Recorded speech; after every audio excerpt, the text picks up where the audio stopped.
Now, this is something I mentioned in one of my last videos. I hit my mic, roll the clip. But one question I've been pondering for I don't know how many months now is, do we as black people have an inherent fear of rejection? Because you know what, I'm gonna make a separate video on that because I got a lot to say.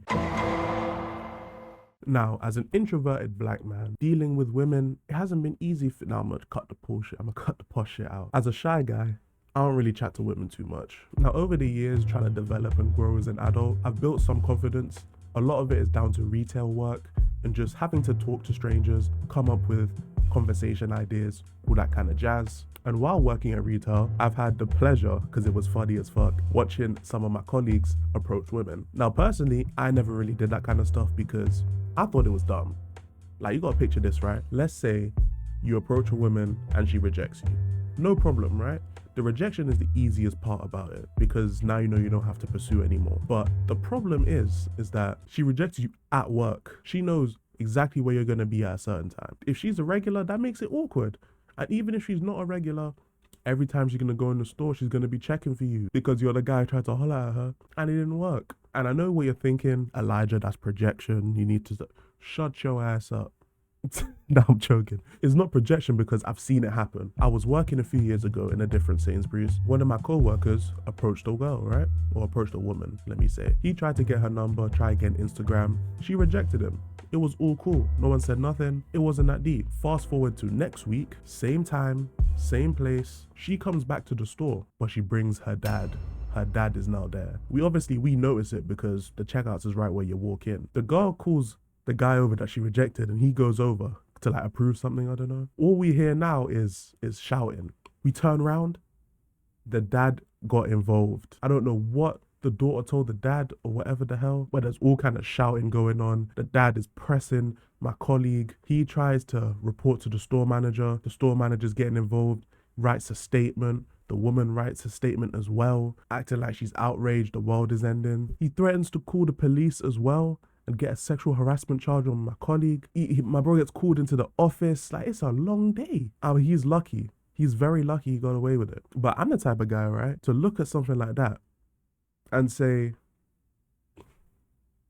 I'm cool. I don't need that. I don't need some shit like that in my life. Why? Why would I go through something like that? So best believe if I ever approach a woman, it's going to be in an open place, somewhere I don't have to be. If I do get rejected, I can leave the premises. And it's some place where I don't have to go back for any reason if I don't want to.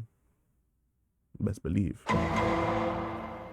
Now, in terms of women fearing rejection, I mean, I'm not a woman, so I can't say for sure. But one thing I can say for sure is how I've been rejected by women. And most of the time, they're afraid to tell you that they have feelings for you. I'm being so serious. Any man watching this will know what I'm talking about instantly. As I said before, I don't have crazy amount of dealings with women.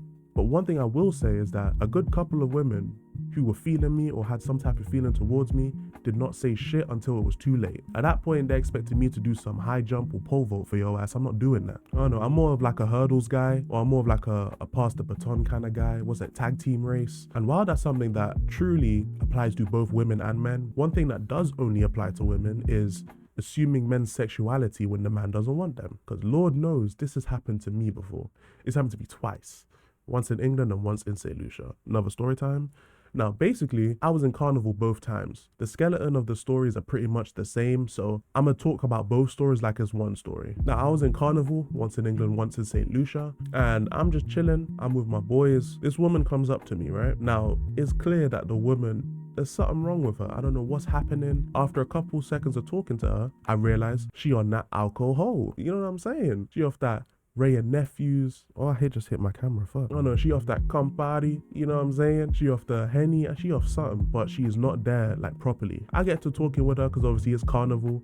I'm not about to just turn down any form of conversation. I'm already bored as it is. Carnival's not my thing. But after a bit of talking, you know, a few jokes, they think that that's enough. The gates have opened. They offer it. Now, me, I don't drink that much when I'm outside. I try not to drink at all when I'm not inside my house. So I'm fully sober at these points. I'm looking at the situation like, it feels like I'm taking advantage of them. Like, they're drunk, I'm sober, they're not in their right frame of mind and I am.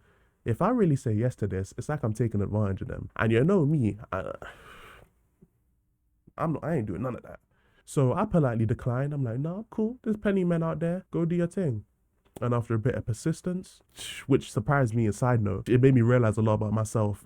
You have to be drunk in order to be persistent for me. It's crazy. Yeah, after the persistence didn't pay off and I stood my ground, they went straight into the insults, man. They started insulting me, calling me gay, and they left to get their rock on with someone else. And you know what? That's perfectly fine. I'ma keep doing me. I'ma keep living. But I just find it funny. I thought back then that this was just because they were drunk, not right frame of mind.